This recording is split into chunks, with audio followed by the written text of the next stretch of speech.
জি বাংলার upcoming serial তোমাকে ভালোবেসে প্রোমো রিলিজ করে গেছে, এবং প্রোমো বলতে পারেন বা টিজারও বলতে পারেন, কারণ এই যে ভিডিওটা রিলিজ করেছে তার মধ্যে কিন্তু বিস্তারিতভাবে তেমন কিছু বলা নেই।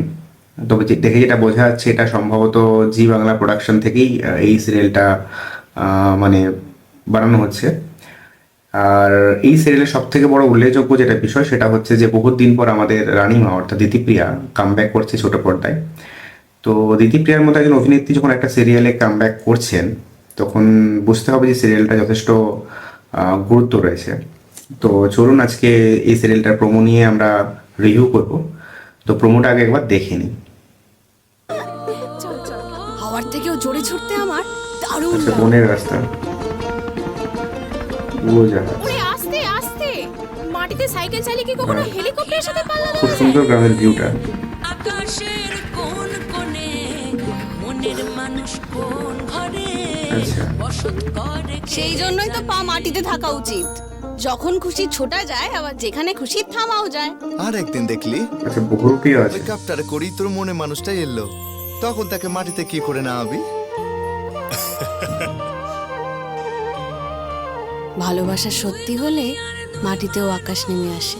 এক হৃদয়ের টানে প্রেমের খোঁজে টানা আসছে নতুন ধারাবাহিক আচ্ছা, তো এই ছিল প্রোমো। জি বাংলা। তো প্রোমোটা থেকে যেটা বোঝা যাচ্ছে সেটা হচ্ছে দিতিপ্রিয়া একটি গ্রামের মেয়ে, অত্যন্ত সহজ সরল প্রাণবন্ত, নর্মালি যেরকম দেখানো হয় আর কি অন্যান্য সিরিয়ালের ক্ষেত্রেও।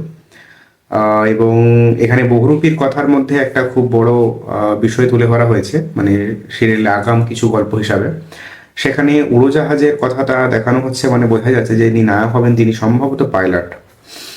এবং নর্মালি যেটা হয় যে গরিব বাড়ির গ্রামের মেয়ে এবং বড়লোক বাড়ির ছেলে, ঝাঁচকচক একটা বাড়ি, সেই সব কিছুর মধ্যে পুরনো যুগের কিছু ধ্যান ধারণা নিয়ে বেঁচে থাকা মানুষ, এই সব কিছুই মনে হয় এই মানে সিরিয়ালের মধ্যে দেখানো হবে।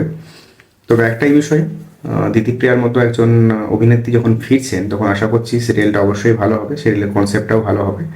পরবর্তী প্রোমো না আসা পর্যন্ত তো আমাদেরকে ওয়েট করতেই হবে। তবে জি বাংলার প্রোডাকশন এবং দিতিপ্রিয়া এই দুজন যখন একসঙ্গে রয়েছেন তাহলে নিশ্চয়ই কোনো একটা কামাল হতে চলেছে।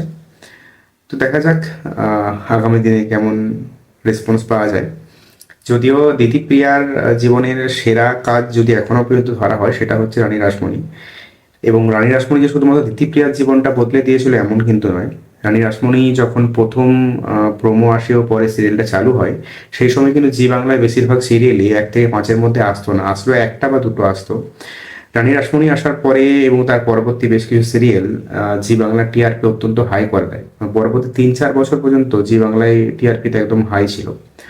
বর্তমানে লাস্ট 6-7 মাস ধরে দেখা যাচ্ছে যে স্টার জলসা যথেষ্ট মানে পাল্লা দিয়ে জি বাংলাকে কখনো দমিয়ে দিচ্ছে, কখনো জি বাংলা আগে, কখনো স্টার জলসা আগে।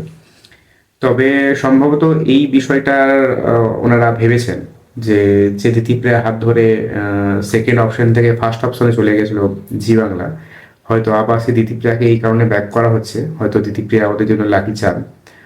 দেখা যাক শেষ পর্যন্ত কি হয়। শুভকামনা রইল, দিতিপ্রিয়া যথেষ্ট ভালো একজন অভিনেত্রী। প্রোমোর মধ্যে নায়ককে এখনো দেখানো হয়নি, এটা একটা সাসপেন্স রাখা হচ্ছে।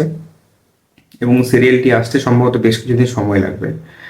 এবং খাদান পরবর্তী দিনে যে প্রমোশন কি জিনিস বা প্রমোশন একটা সিনেমাকে বা একটা সিরিয়ালকে কত দূর নিয়ে যেতে পারে সেটা আশা করি আমরা সকলেই জেনে গেছি। তাই হয়তো খুব তাড়াতাড়ি এটা টিজার রিলিজ করে দেওয়া হলো, পরে এরপর একটা হয়তো নতুন প্রোমো আসবে, তারপরে তার রিলিজের ডেট দেওয়া হবে। যাই হোক, শুভকামনা রইল জি বাংলার জন্য, শুভকামনা দিতিপ্রিয়ার জন্য এবং আগামী সিরিয়ালটার জন্য। শেষে বলবো, ভিডিওটা ভালো লাগলে অবশ্যই একটা লাইক দেবেন এবং ভিডিওটা নিচে কমেন্ট করে জানাবেন যে আপনাদের এই প্রোমোটা কেমন লেগেছে। চ্যানেলটা অবশ্যই সাবস্ক্রাইব করে নেবেন আর নতুন খবর জানার জন্য। আজকের মতো এইটুকুই, দেখা হচ্ছে পরের খবর নিয়ে, পরের কোনো নিউজ নিয়ে। ধন্যবাদ।